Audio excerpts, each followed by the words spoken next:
안녕하세요. 저는 이예순이라고 합니다. 정말 큰일 날 뻔했던 제 이야기 좀 들어주세요. 죽은 남편의 세 번째 기일이 밝아왔습니다. 3년이라는 시간이 흐르면 무뎌질 법도 한데 남편의 빈자리는 해가 갈수록 더욱 선명하게 제 일상을 파고들었어요. 마치 오래된 벽에 난 균열처럼 처음에는 실금에 불과했던 것이 시간이 흐를수록 점점 더 넓고 깊게 벌어지는 것 같았습니다. 오늘 역시 아침에 눈을 뜨는 순간부터 심장이 서늘한 쇠붙이라도 올려놓은 듯 묵직하게 가라앉아 있었지요.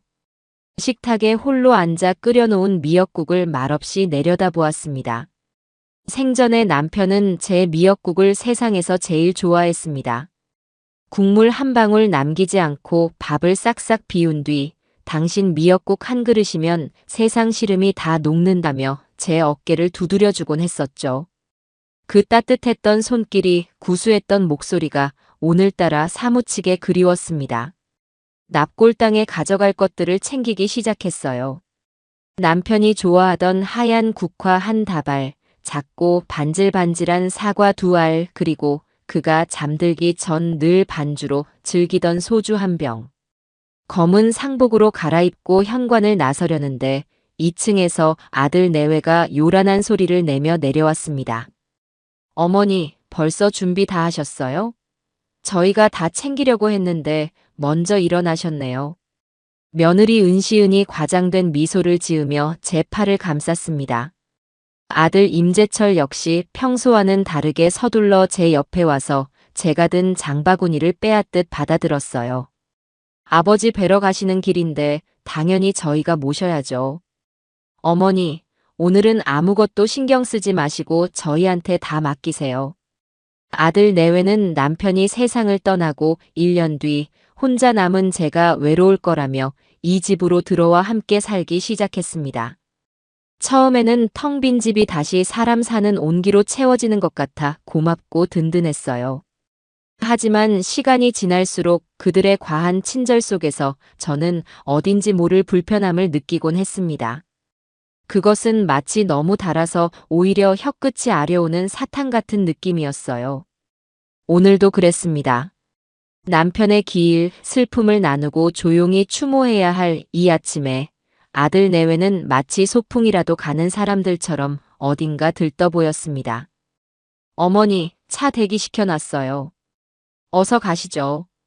아들은 제 등을 떠밀 듯 재촉했습니다. 저는 그들의 성화에 못 이겨 검은 세단 뒷좌석에 몸을 실었습니다.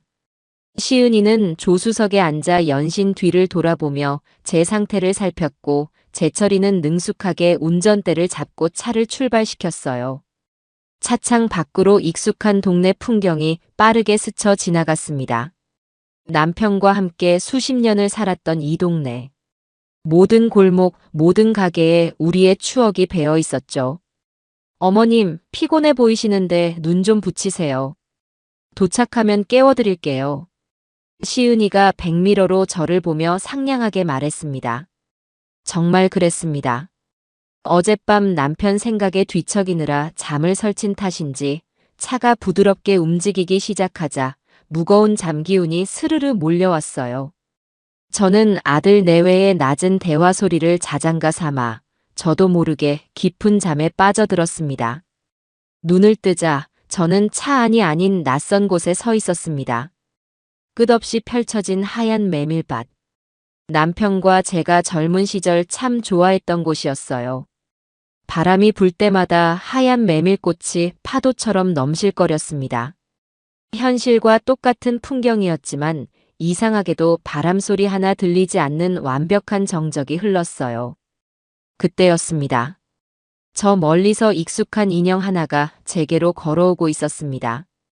회색빛 양복을 단정하게 차려입은 제 남편 이명수였습니다.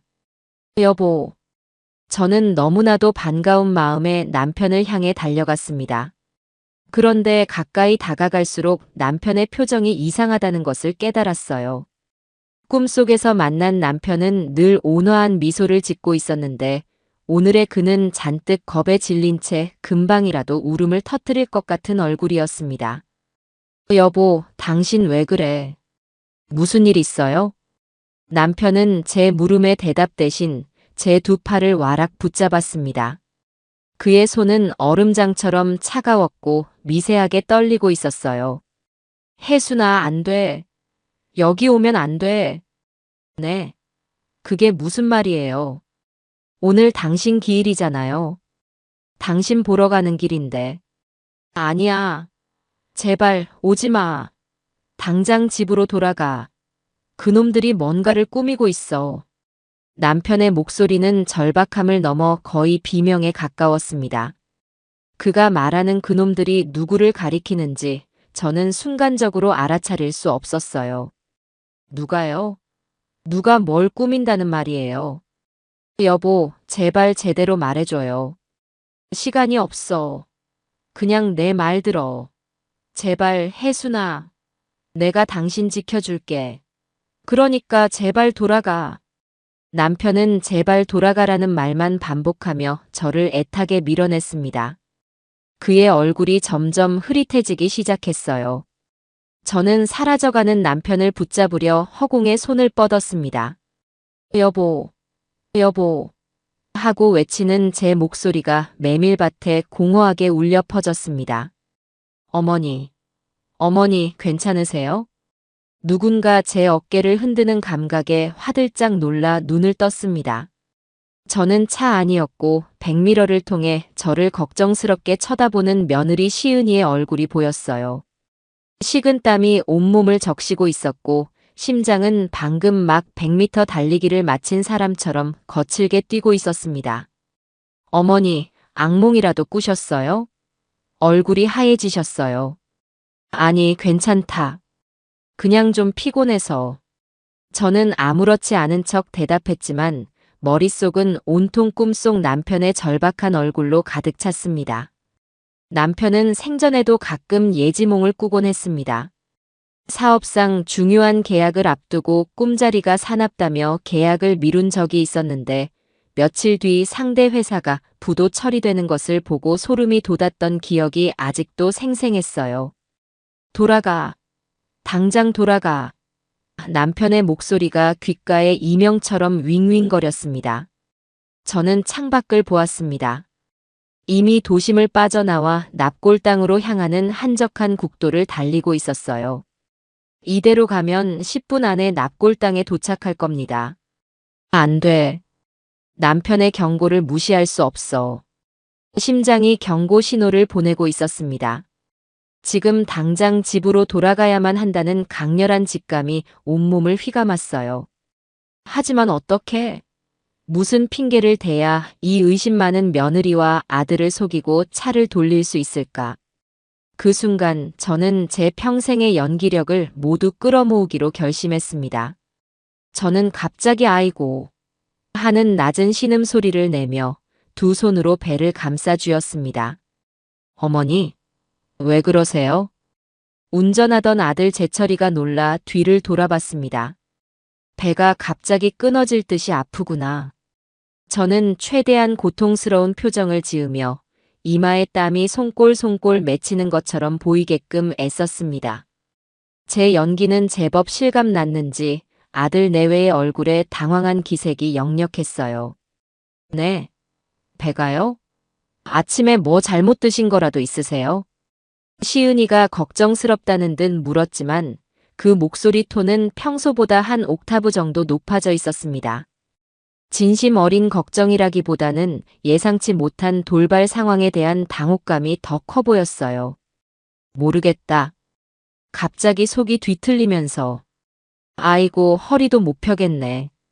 저는 신음소리를 더욱 크게 내며 뒷좌석에 완전히 쓰러지는 신용을 했습니다. 그러자 재철이가 조심스럽게 말했어요. 어머니, 그래도 거의 다 왔는데 조금만 참으셨다가 납골당 들렀다가 바로 병원으로 가면 안 될까요? 그 말이었습니다. 그 말이 제 심장에 박힌 의심의 씨앗에 확신이라는 물을 부어주었습니다. 아픈 어미를 눈앞에 두고도 병원이 아닌 납골당을 먼저 가자고. 그들에게는 제 건강보다 오늘 납골당에 가는 것이 훨씬 더 중요한 일이었던 겁니다. 남편의 꿈이 그 절박했던 경고가 제 뇌리를 스치고 지나갔습니다. 안 되겠다. 나 지금 죽을 것 같아. 당장 집으로 가자. 집에 가서 약이라도 먹어야지. 이대로는 한 발짝도 못 움직이겠다. 저는 거의 울부짖듯이 소리쳤습니다. 제 절박한 연기에 아들 내외는 더 이상 버틸 수 없다는 것을 깨달은 듯 했습니다. 두 사람은 아주 짧은 순간 서로의 눈을 마주쳤습니다. 저는 그들의 눈빛 교환을 놓치지 않았어요. 그들의 눈에는 걱정이 아닌 무언가 계획이 틀어졌다는 노골적인 실망감과 짜증이 가득 담겨 있었습니다. 알겠습니다, 어머니. 일단 집으로 가요. 제가 빨리 몰게요. 제철이는 결국 포기했다는 듯 한숨을 내쉬며 핸들을 꺾었습니다. 차는 끼익하는 날카로운 마찰음을 내며 왔던 길을 되돌아 달리기 시작했습니다. 저는 뒷좌석에 쓰러져 신음하는 척하며 가늘게 뜬 눈으로 앞 좌석의 두 사람을 살폈습니다. 그들은 제가 아프다는 사실은 이미 잊어버린 듯 아무 말 없이 굳은 표정으로 앞만 보고 있었어요. 집으로 돌아가는 차 안의 공기는 올 때와는 비교도 할 수 없을 만큼 차갑고 무겁게 가라앉아 있었습니다. 저는 배를 움켜쥔 채 생각했습니다. 여보, 당신이 맞았어. 저놈들이 정말 무언가를 꾸미고 있었어. 대체 뭘 꾸미고 있었던 걸까? 이제부터 내가 당신이 지켜준 내 인생을 걸고 그 비밀을 밝혀내고 말겠어. 제 인생을 건 위험한 연극의 막은 그렇게 예고 없이 올랐습니다. 남편의 길, 저는 남편의 무덤 대신 제 집이라는 호랑이 굴로 다시 돌아가고 있었습니다. 차가 집 앞에 멈춰 서자 저는 마지막까지 연기의 끈을 놓지 않았습니다. 문이 열리자마자 아이고 나 죽네 하는 소리를 내며 아들의 어깨에 온몸을 기댔어요. 제철이는 마지못해 저를 부축했고 며느리 시은이는 뒤에서 제 허리를 받치며 안으로 들어왔습니다. 그들의 손길에서는 진심 어린 걱정 대신 귀찮은 짐을 옮기는 듯한 기계적인 감촉만이 느껴졌지요. 어머니, 방에 가서 좀 누워 계세요. 제가 따뜻한 물이라도 한 잔 가져다 드릴게요. 시은이가 말했습니다. 그 말은 제게 더할 나위 없이 좋은 기회였습니다. 저는 고개를 끄덕이며 제철이의 부축을 받아 1층 안방으로 향했습니다. 침대에 몸을 눕히자마자 저는 이불을 머리끝까지 뒤집어 쓰고 아픈 사람처럼 끙끙 앓는 소리를 냈어요. 괜찮다. 너희는 신경 쓰지 말고 볼일 보거라. 나는 약 먹고 한숨 자고 나면 괜찮아질 게다. 제 말에 아들 내외는 기다렸다는 듯이 안방 문을 닫고 나갔습니다. 저는 이불 속에서 숨을 죽인 채 두 사람의 발소리가 거실 쪽으로 멀어지는 것을 확인했어요. 그리고는 조심스럽게 침대에서 일어나 귀를 문에 바짝 갖다 대었습니다. 거실에서 두 사람이 소곤거리는 소리가 희미하게 들려왔습니다. 안 되겠어. 이래서는 제대로 들을 수가 없어. 저는 까치발을 하고 침실을 빠져나와 안방과 거실 사이에 있는 남편의 옛 서재로 향했습니다. 남편이 세상을 떠난 후 이 서재는 거의 창고처럼 변해버렸어요. 아들 내외는 아버지의 유품이 가득한 이 방에 들어오는 것을 꺼렸기 때문에 이곳이야말로 제게 가장 안전한 요새였습니다. 서재의 낡은 책상, 남편의 손때가 묻은 그 자리에 앉아 저는 책상 맨 아래쪽 서랍을 열었습니다. 그리고 서랍 바닥을 드러내자 그곳에 남편이 숨겨두었던 작은 녹음기가 모습을 드러냈어요. 남편은 사업을 할 때 중요한 계약이나 대화는 늘 녹음해두는 습관이 있었습니다. 혹시 모를 분쟁에 대비하기 위한 그만의 방식이었죠. 저는 그 녹음기를 꺼내 들고 서재 문을 아주 살짝 열었습니다. 거실 소파에 앉아있는 아들 내외의 모습이 문틈으로 보였어요.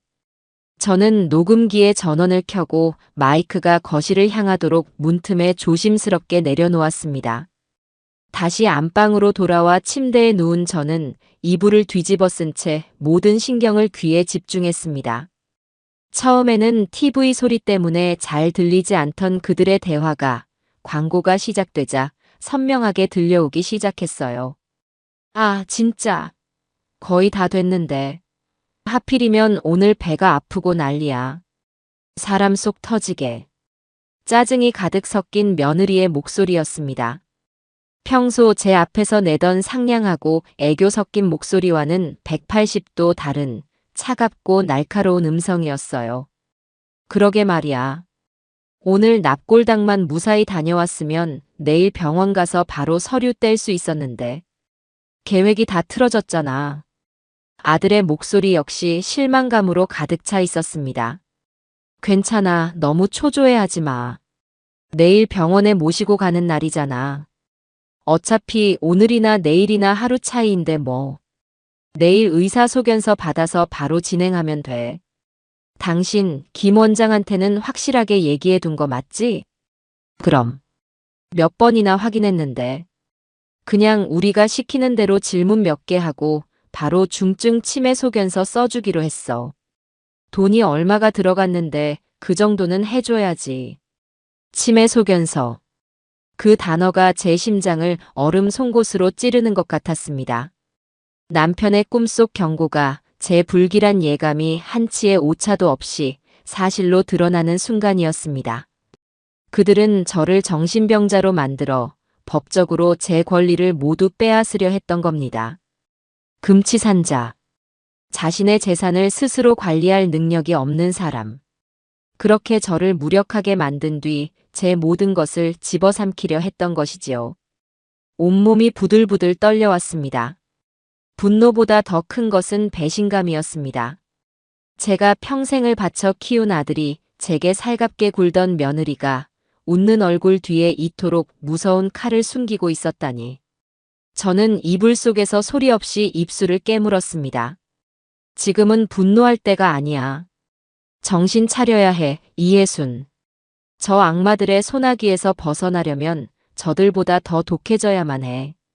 그들의 대화는 계속되었습니다. 그런데 어머님, 갑자기 왜 저러신데? 연기하는 것 같지는 않던데. 모르겠어. 그냥 노인네라 어디가 고장났겠지.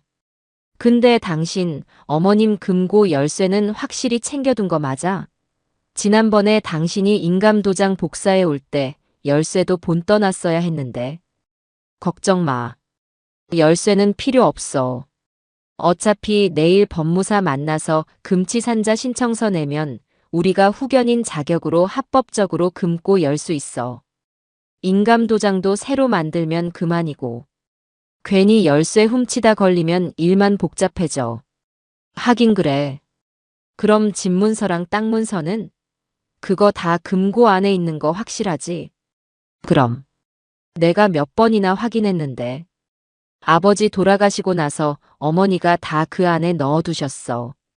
그것만 우리 손에 들어오면 바로 팔아서 현금으로 바꾸는 거야. 그리고 이 지긋지긋한 한국 뜨는 거지. 한국을 뜬다. 그들의 최종 목표는 제 재산을 모두 현금화해서 해외로 도망치는 것이었습니다. 저를 정신병원이나 요양원에 처박아 둔 채로 말입니다. 저는 눈을 감았습니다.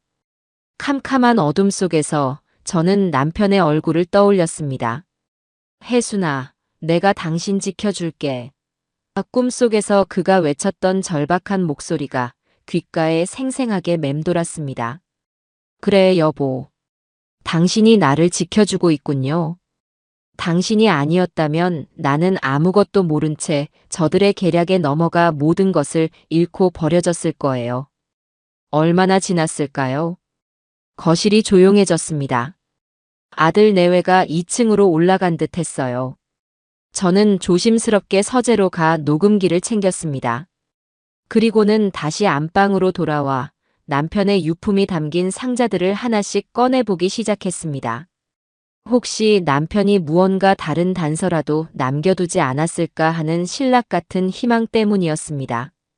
남편의 낡은 양복, 손때 묻은 책들, 빛바랜 사진들.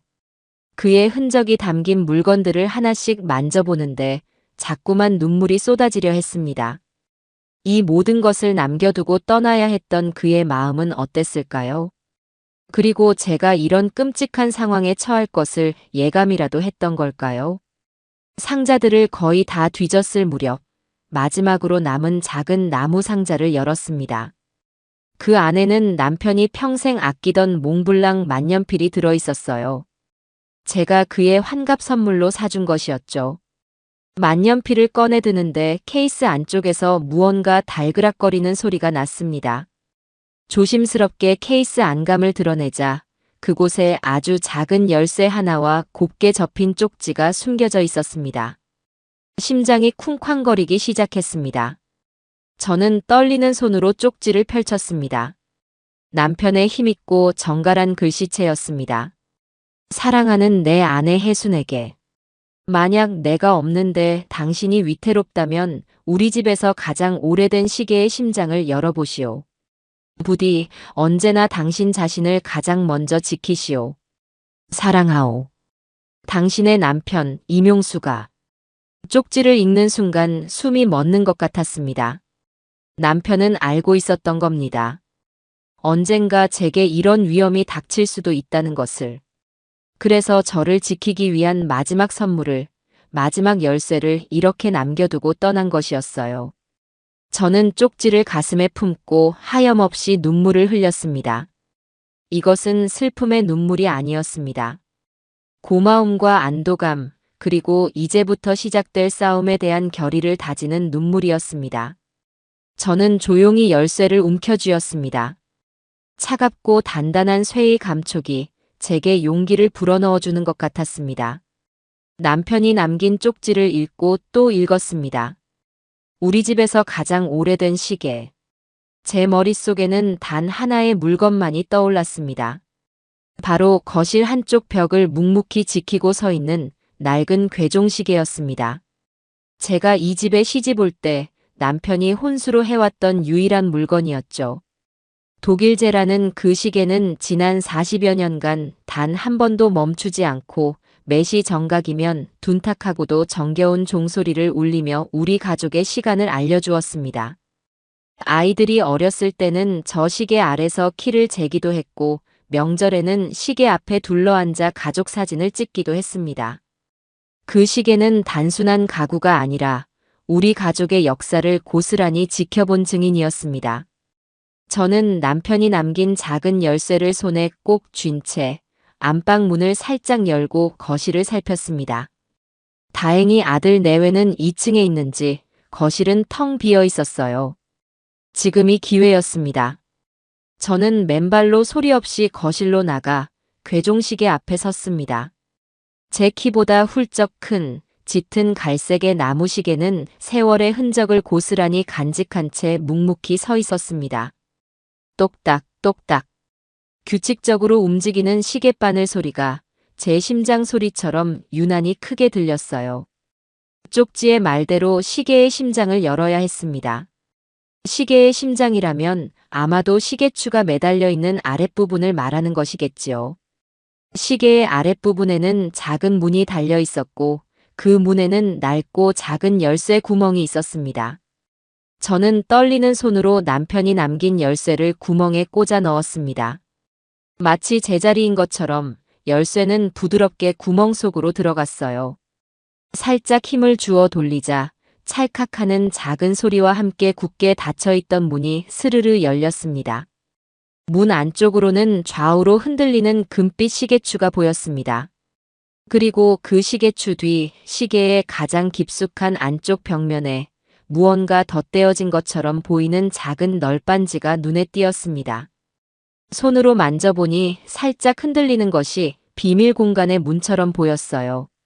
손톱을 틈새에 넣어 조심스럽게 당기자 널빤지가 삐걱 소리를 내며 안쪽으로 열렸습니다. 그리고 그 안에 먼지를 뒤집어 쓴 채 잠들어 있던 작은 회계장부 한 권과 검은색 USB 하나가 모습을 드러냈습니다. 저는 심장이 터질 것처럼 뛰어대는 것을 느끼며 그것들을 조심스럽게 꺼내 품에 안았습니다. 그리고는 아무 일도 없었다는 듯 시계 문을 다시 닫고 서재로 돌아왔습니다. 서재 문을 잠그고 나서야 저는 겨우 안도의 한숨을 내쉴 수 있었어요. 책상 스탠드의 희미한 불빛 아래 저는 먼저 낡은 회계장부를 펼쳤습니다. 첫 장을 넘기자 남편의 익숙한 글씨체가 눈에 들어왔습니다. 장부의 시작은 아들 내외가 우리 집에 들어와 살기 시작한 날짜와 정확히 일치했어요. 남편은 그날부터 모든 것을 기록하고 있었던 겁니다. 장부의 내용은 충격적이었습니다. 며느리 시은이가 제게 효도한다며 사왔던 고가의 한약, 유명 브랜드의 옷, 값비싼 화장품들. 그 모든 것의 구입 날짜와 금액이 꼼꼼하게 적혀 있었습니다. 그리고 그 옆에는 남편이 몰래 발급받아 추적했던 며느리의 카드 명세서 사본이 붙어 있었어요. 며느리는 제게 선물을 사주기 며칠 전 똑같은 물건을 남편의 카드로 먼저 결제했습니다. 그리고 며칠 뒤 제게 선물을 건네며 어머니, 이거 제가 제 돈으로 사온 거예요 라고 생색을 낸 뒤 제 지갑에서 현금을 가져가거나 제 카드를 빌려 그 금액만큼을 다시 결제하는 방식을 사용했던 겁니다. 결국 그녀는 남편의 돈으로 산 물건을 제게 선물하고 제 돈으로 그 카드값을 메꾸는 교묘한 돌려막기 수법으로 저를 속여왔던 것이지요. 페이지를 넘길수록 기가 막힌 사실들이 계속해서 드러났습니다. 아들 재철이가 사업에 실패했다며 제게 빌려갔던 돈, 손주 학원비가 부족하다며 시은이가 타갔던 돈. 그 모든 돈의 행방이 장부에 기록되어 있었습니다. 남편은 아들이 드나들던 불법 노름장의 주소와 그곳에서 아들이 잃은 돈의 액수까지 정확하게 파악하고 있었어요. 그 돈은 사업 자금이나 손주 학원비로 쓰인 것이 아니라 고스란히 아들의 노름 빚을 갚는 데 사용되었던 겁니다. 남편은 이 모든 사실을 알면서도 왜 제게 말하지 않았던 걸까요? 장부의 마지막 장에 그 답이 적혀 있었습니다. 혜순이가 이 사실을 알면 얼마나 상심할까. 차마 내 입으로 말할 수가 없다. 내가 살아있는 동안에는 어떻게든 저놈들을 막아보겠지만 만약 내가 먼저 세상을 떠난다면 그때는 이 장부가 내 아내를 지켜주는 방패가 되어주기를 바랄 뿐이다. 남편은 저를 지키기 위해 혼자서 이 모든 더러운 진실을 가슴에 품고 끙끙 앓았던 것입니다. 저는 장부를 가슴에 끌어안고 소리 없이 오열했습니다. 미안함과 고마움, 그리고 아들 내외에 대한 참을 수 없는 분노가 뒤섞여 심장이 터져버릴 것 같았어요. 한참을 울고 난 뒤 저는 눈물을 닦고 검은색 USB를 노트북에 꽂았습니다. USB 안에는 수십 개의 음성 파일이 날짜별로 정리되어 있었어요. 가장 최근 파일을 클릭하자 아들과 며느리의 목소리가 스피커를 통해 흘러나왔습니다. 남편이 서재에 숨겨둔 녹음기를 통해 녹음한 파일인 듯 했습니다. 당신 정말 이대로 괜찮겠어? 어머니한테 너무 죄송하잖아. 아버지가 아시면 우리 가만 안 두실 거야. 아들의 불안한 목소리였습니다. 걱정 마. 아버님은 아무것도 모르셔. 그리고 죄송하긴 뭐가 죄송해. 당신 엄마 재산 우리가 안 챙기면 사기꾼 같은 남들이 와서 다 채간다니까. 우리가 안전하게 관리해드리는 게 진짜 효도야. 당신 저번에 빌린 노름 빚은 다 갚았어? 내가 아니었으면 당신 지금 길바닥에 나앉았어. 정신 똑바로 차려. 며느리의 차갑고 계산적인 목소리가 이어졌습니다. 그녀는 아들의 죄책감을 교묘하게 이용하고 노름 빚이라는 약점을 틀어준 채 아들을 심리적으로 조종하고 있었던 겁니다. 아들은 며느리의 말에 아무런 대꾸도 하지 못했습니다. 다른 파일들도 마찬가지였습니다. 며느리는 아들에게 어머니가 요즘 자꾸 깜빡깜빡 하시는 것 같지 않아? 저러다 치매라도 오시면 큰일인데. 우리가 미리 대비해야 해라며 치매 계획을 암시하거나 당신은 너무 마음이 약해서 큰일을 못해.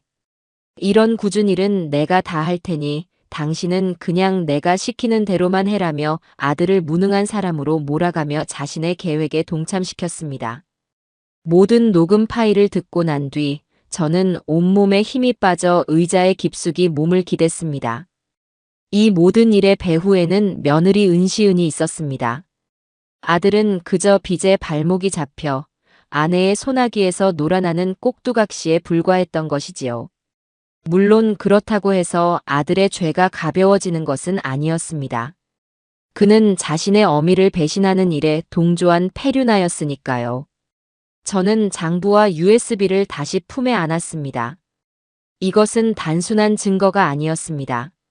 이것은 남편이 제게 남긴 마지막 유산이자 저를 지키기 위한 가장 강력한 무기였습니다. 저는 이 무기를 들고 이제 저 악마들과의 전쟁을 시작해야만 했습니다. 하지만 어떻게? 저 혼자만의 힘으로는 벅찬 싸움이었습니다. 그때 제 머릿속에 장부 마지막 장에 적혀있던 이름 하나가 떠올랐습니다. 박영감. 남편의 오랜 바둑 친구. 저는 지푸라기라도 잡는 심정으로 수화기를 들었습니다. 수화기를 든 손이 미세하게 떨렸습니다. 지금 이 전화를 거는 것이 과연 옳은 일일까? 남편의 친구분께 이런 추악한 집안사를 드러내도 괜찮은 걸까? 수만 가지 생각이 머릿속을 스쳐 지나갔지만 제게는 다른 선택지가 없었습니다. 저는 장부에 적힌 번호를 천천히 눌렀습니다. 길고 긴 통화 연결음이 마치 제 심장이 쿵쾅거리는 소리처럼 들렸어요.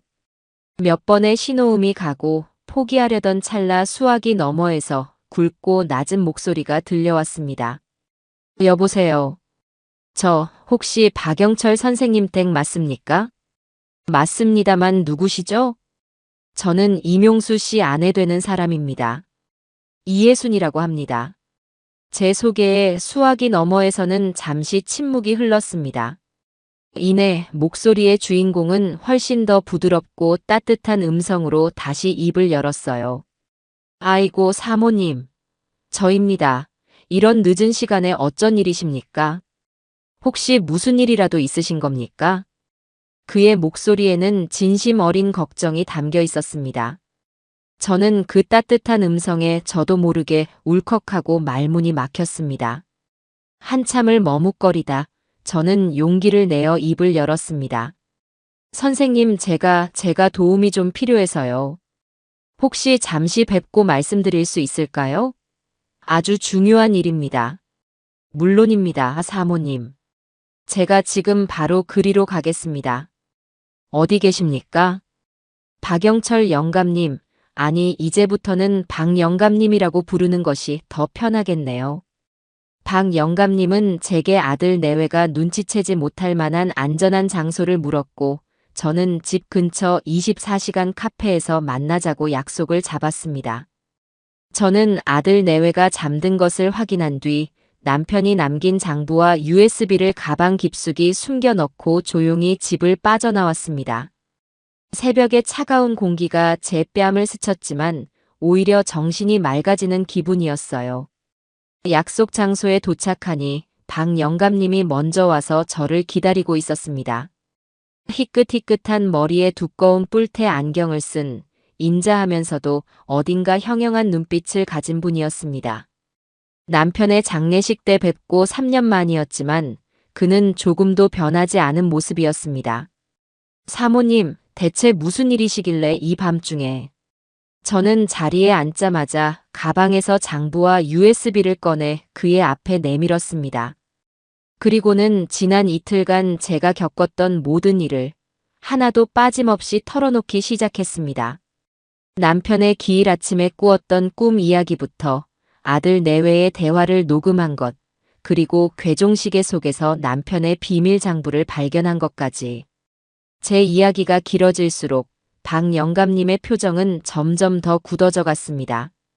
모든 이야기를 마쳤을 때 박 영감님은 한참 동안 아무 말 없이 눈을 감고 있었습니다. 깊은 한숨을 내쉰 그는 이내 결심했다는 듯 단호한 눈빛으로 저를 바라보며 말했습니다. 사모님, 사실대로 말씀드릴 것이 있습니다. 용수 그 친구가 가기 전에 저를 찾아왔었습니다. 네. 남편이요? 그렇습니다. 암이 이미 온몸에 퍼져 손 쓸 수 없는 상태였을 때였지요. 그 친구, 자기 죽음은 두렵지 않다고 했습니다. 다만 혼자 남을 사모님이 걱정되어 눈을 감을 수가 없다고 하더군요. 박 영감님의 말에 저는 또다시 눈물을 참을 수 없었습니다. 용수는 이미 알고 있었습니다. 아들놈이 노름에 빠진 것도, 며느리가 교활하게 집안 돈을 빼돌리고 있는 것도요. 하지만 사모님께 상처를 줄까봐 차마 말하지 못하고 혼자서 소가리를 했던 겁니다. 그러면서 제게 신신당부를 했습니다. 혹시라도 자기가 떠난 뒤에 사모님께 무슨 일이 생기면 자기를 대신해서 무슨 수를 써서라도 꼭 지켜달라고요. 그리고 이 장부와 USB의 존재에 대해서도 제게 미리 알려주었습니다. 만약 사모님이 이걸 찾아내 제게 연락을 해온다면 그때는 정말 위급한 상황일 테니 제가 가진 모든 능력을 동원해 도우라고 말입니다. 제 남편은 죽음의 문턱에서도 오직 저 하나만을 걱정하고 저를 지키기 위한 완벽한 대비책을 마련해두고 떠났던 것입니다. 저는 남편의 깊은 사랑에 목이 메어 아무 말도 할 수 없었어요. 박 영감님은 제 손을 따뜻하게 잡아주었습니다. 그의 손은 크고 투박했지만 그 어떤 말보다 더 큰 위로를 주었습니다.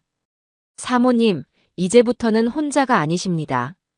제가 용수와의 약속을, 그리고 제 남은 인생의 명예를 걸고 사모님을 돕겠습니다.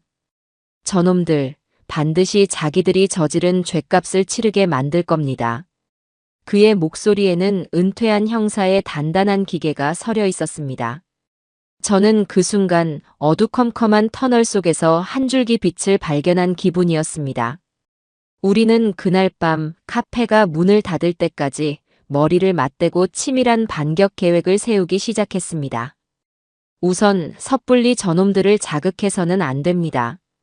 증거는 충분하지만 저들이 우리 계획을 눈치채고 해외로 도주해버리면 모든 것이 수포로 돌아갑니다. 지금 가장 중요한 것은 저들이 스스로의 덫에 걸려들게 만드는 것입니다. 박 영감님은 자신의 오랜 형사 경험을 바탕으로 아들 내외의 심리를 역이용할 함정을 설계했습니다. 저놈들의 목표는 사모님을 치매 환자로 만들어 재산을 가로채는 것입니다.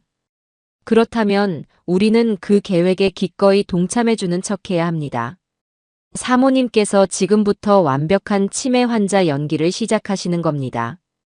제가요? 제가 그런 걸 잘할 수 있을까요? 하실 수 있습니다. 아니, 하셔야만 합니다. 사모님의 연기가 완벽할수록 저놈들은 더욱 방심하게 될 것이고 결국 자신들의 모든 죄를 스스로 드러내게 될 겁니다. 박 영감님의 계획은 대담하고도 치밀했습니다. 저는 이제부터 어수룩하고 정신이 오락가락하는 늙은 노모를 연기해야 했습니다. 그리고 아들 내외가 저를 병원으로 데려가 가짜 진단서를 떼려는 그 순간을 우리의 결정적인 반격의 기회로 삼기로 했습니다. 제가 아는 후배 중에 디지털 포렌식 전문가가 있습니다. 그 친구를 통해 아주 작고 성능 좋은 녹음기와 카메라를 구해드리겠습니다. 병원에 가는 날 의사와의 모든 대화와 진료 과정을 빠짐없이 기록해야 합니다. 그것이 의사와 아들 내외의 공모 관계를 입증할 가장 확실한 증거가 될 겁니다. 이야기를 나눌수록 제 마음속의 두려움은 점점 사라지고 그 자리에 차가운 분노와 뜨거운 용기가 채워졌습니다. 저는 더 이상 슬픔에 잠긴 미망인이 아니었습니다.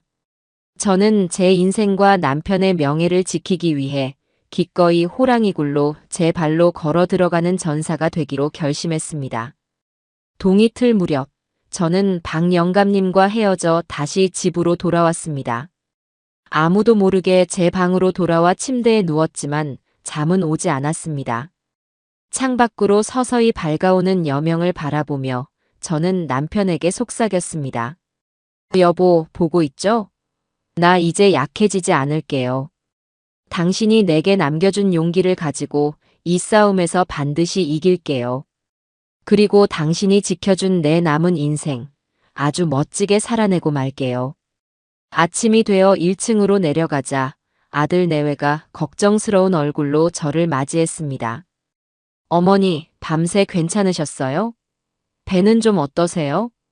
저는 일부러 초점 없는 눈으로 허공을 바라보며 멍하니 대답했습니다. 응, 괜찮은 것 같기도 하고. 그런데 너희가 누구더라? 제 말에 아들 내외의 얼굴에 아주 짧은 순간 기쁨과 안도감의 미소가 스쳐 지나가는 것을 저는 똑똑히 보았습니다. 그들의 서늘한 미소 뒤에 숨겨진 검은 속내를 확인한 순간 저는 비로소 깨달았습니다. 이 모든 비극을 끝내고 잘못된 것을 바로잡는 마지막 마침표를 찍는 일은 결국 이 어미의 몫이 되어야 한다는 것을요. 박 영감님과 헤어져 집으로 돌아온 그날부터 제 인생의 이막이 시작되었습니다. 저는 더 이상 슬픔에 잠긴 늙은 과부가 아니었어요. 저는 제 인생이라는 무대 위에 오른 아주 치밀하고 냉정한 연기자였습니다. 제 유일한 관객은 2층에 사는 저의 아들과 며느리였고 이 연극의 성공에 제 모든 것이 달려 있었지요. 박 영감님의 조언대로 저는 완벽한 치매 환자가 되기 위한 연기를 시작했습니다. 처음에는 어색하고 죄책감도 들었지만 괴종시계 속에 잠들어 있던 남편의 장부를 떠올릴 때마다 제 마음은 얼음장처럼 차갑고 단단해졌습니다. 첫 번째 연기는 물건 숨기기였습니다. 저는 아침에 일어나면 늘 보던 돋보기 안경을 일부러 냉장고 김치통 옆에 넣어두었습니다. 그리고는 온 집안이 떠나가라 안경을 찾아다녔죠.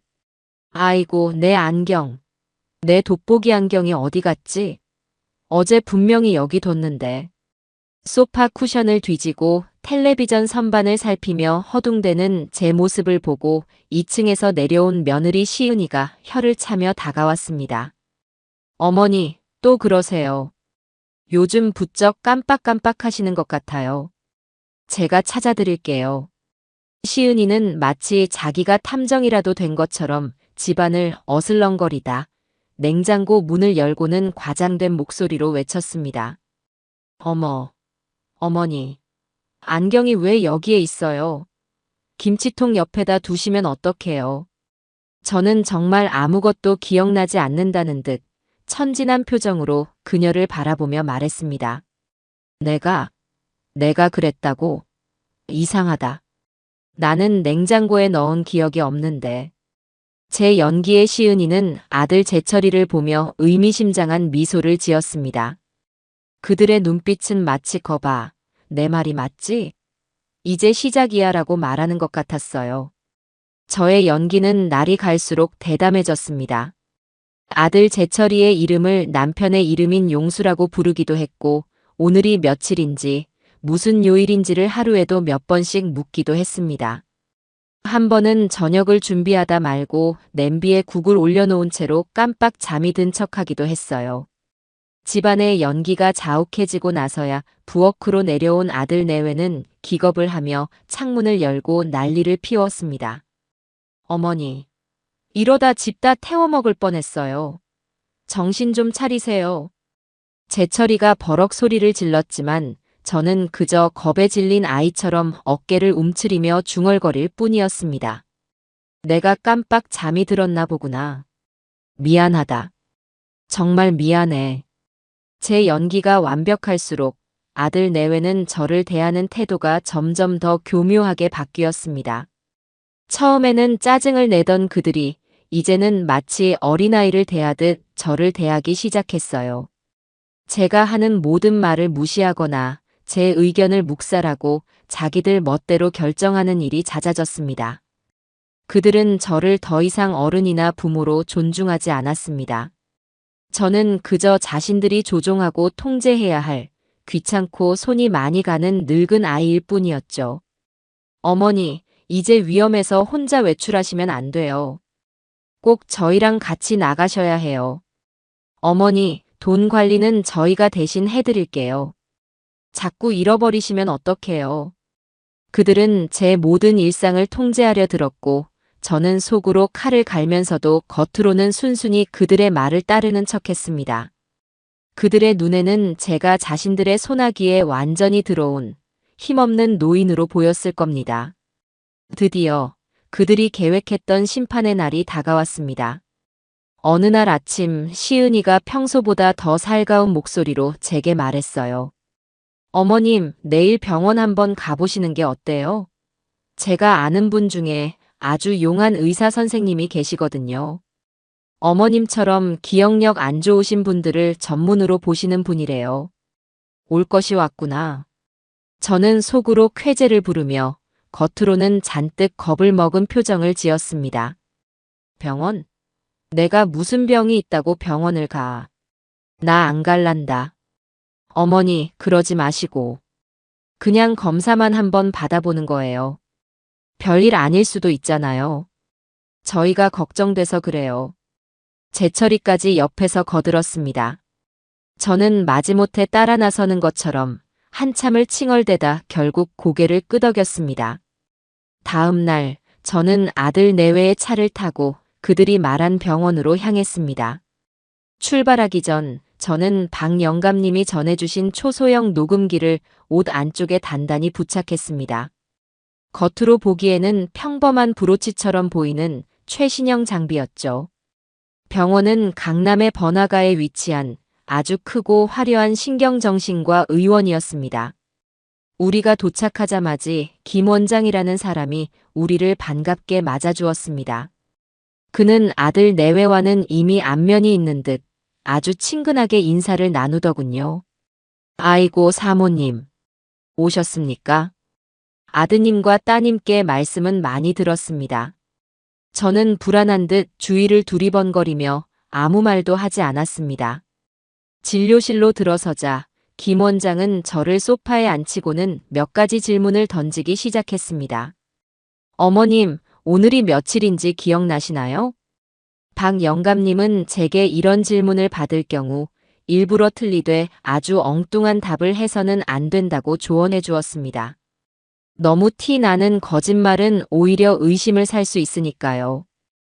글쎄요. 15일쯤 되었나? 그날은 28일이었습니다. 제 대답에 김 원장은 만족스러운 미소를 지으며 고개를 끄덕였습니다. 그럼 어머님, 제가 지금부터 몇 가지 단어를 불러드릴 테니 잘 기억했다가 다시 말씀해 보세요. 자, 하늘, 기차, 연필, 강아지, 사과. 저는 그의 말을 듣는 둥 마는 둥, 창밖만 멍하니 바라보았습니다. 잠시 후 그가 다시 물었어요. 어머님, 아까 제가 불러드린 단어 기억나세요? 단어? 무슨 단어? 저는 정말 아무것도 듣지 못했다는 듯 천진하게 되물었습니다. 김 원장은 아들 내외를 보며 보셨죠? 하는 눈빛을 보냈습니다. 몇 가지 질문이 더 오고 갔습니다. 저는 박 영감님이 알려준 대로 질문의 핵심을 교묘하게 비껴가거나 엉뚱한 옛날 이야기를 늘어놓는 방식으로 답변을 회피했습니다. 제 연기는 완벽했고 김 원장과 아들 내외는 제가 심각한 인지 장애를 겪고 있다고 완전히 확신하는 듯 했습니다.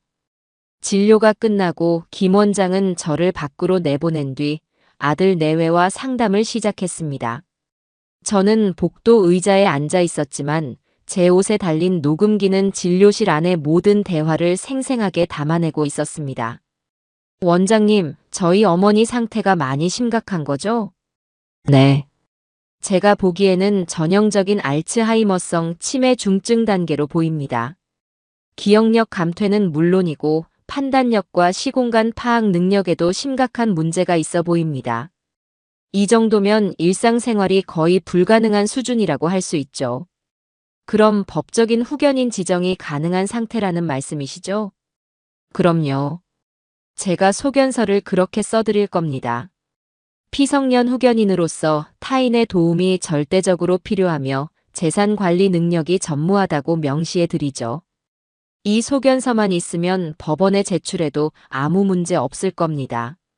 정말 감사합니다, 원장님. 사례는 약속대로 두둑하게 챙겨드리겠습니다. 그들의 추악한 거래가 오고 가는 소리를 들으며 저는 치밀어 오르는 분노를 간신히 억눌렀습니다. 잠시 후 진료실 문이 열리고 세 사람이 만족스러운 표정으로 걸어 나왔습니다. 아들 내외는 제게 소견서가 담긴 봉투를 흔들어 보이며 이제 다 끝났다는 듯 안도하는 표정을 지었어요. 집으로 돌아오는 차 안에서 저는 일부러 더 넋이 나간 사람처럼 창밖만 멍하니 바라보았습니다. 아들 내외는 신이 나서 자기들끼리 제잘거렸어요. 이제 정말 다 끝났네. 내일 바로 법무사 만나서 서류 접수하자. 그래. 집이랑 땅은 최대한 빨리 처분해야 해. 내가 아는 부동산 업자한테 금매로 넘기면 금방 현금화할 수 있을 거야. 그들은 제가 바로 옆에 앉아 있다는 사실도 잊은 채 제 재산을 어떻게 나눠 가질지에 대한 행복한 계획을 늘어놓았습니다. 저는 그들의 대화를 들으며 속으로 차갑게 웃었습니다. 그래, 마음껏 떠들어라. 마음껏 기뻐해라. 너희가 지금 꾸고 있는 그 달콤한 꿈이 얼마나 끔찍한 악몽으로 변하게 될지 아직은 상상도 하지 못하겠지. 그날 밤 저는 박 영감님을 몰래 만나 녹음 파일을 전달했습니다. 녹음 내용을 들은 박 영감님은 분노를 감추지 못했어요. 이놈들 의사까지 매수해서 이런 짓을 벌이다니. 천벌을 받을 놈들입니다. 이제 어떻게 해야 할까요? 미끼를 더 확실하게 던져야 합니다. 사모님께서 먼저 재산 정리에 대한 이야기를 꺼내시는 겁니다. 내가 정신이 없을 때 너희가 고생할까봐 미리 정리해주고 싶다는 식으로요. 저놈들은 사모님이 완전히 자기들 손에 넘어왔다고 생각하고 더욱 대담하게 나올 겁니다. 박 영감님의 말대로 저는 다음날 아침 식사 자리에서 폭탄 선언을 했습니다. 얘들아, 내가 곰곰이 생각해봤는데 내가 더 오락가락하기 전에 내 재산을 미리 너희에게 다 물려줘야겠다. 제 말에 아들 내외는 밥을 먹다 말고 눈을 동그랗게 떴습니다. 네. 어머니, 그게 무슨 말씀이세요? 너희 말이 맞다. 내가 요즘 내 정신이 아니야. 이러다 큰일이라도 치르기 전에 집이랑 땅이랑 내 이름으로 된 건 전부 너희한테 넘겨주려고 한다. 그래야 내 마음이 편할 것 같아. 제 파격적인 제안에 아들 내외는 잠시 서로의 얼굴을 쳐다보더니 이내 감출 수 없는 희색을 띠었습니다. 그들은 자신들의 계획이 예상보다 훨씬 더 빠르고 완벽하게 성공했다고 생각했을 겁니다. 어머니 정말 저희를 믿고 맡겨주시겠어요? 재철이가 감격에 겨운 목소리로 물었습니다. 그럼. 내 아들, 내 며느리인데 내가 누굴 믿겠니? 저는 인자한 어머니의 미소를 지으며 그들의 탐욕에 마지막 불을 지폈습니다. 그러니 너희가 아는 법무사라는 사람, 집으로 한번 오라고 하거라. 그 사람 앞에서 내가 직접 도장을 찍어주마. 그래야 뒷말이 없지. 이제 모든 미끼는 던져졌습니다. 여우굴에 들어간 호랑이는 이제 여우들이 스스로 함정 속으로 걸어 들어오기만을 기다리고 있었습니다. 심판의 날이 아주 가까이 다가오고 있었습니다. 제가 재산을 모두 물려주겠다고 선언한 이후 집안의 분위기는 완전히 달라졌습니다. 아들 내외는 제게 이전보다 훨씬 더 살갑게 굴었어요. 마치 대단한 상이라도 받게 될 아이들처럼 그들의 얼굴에서는 시종일관 웃음이 떠나지 않았습니다.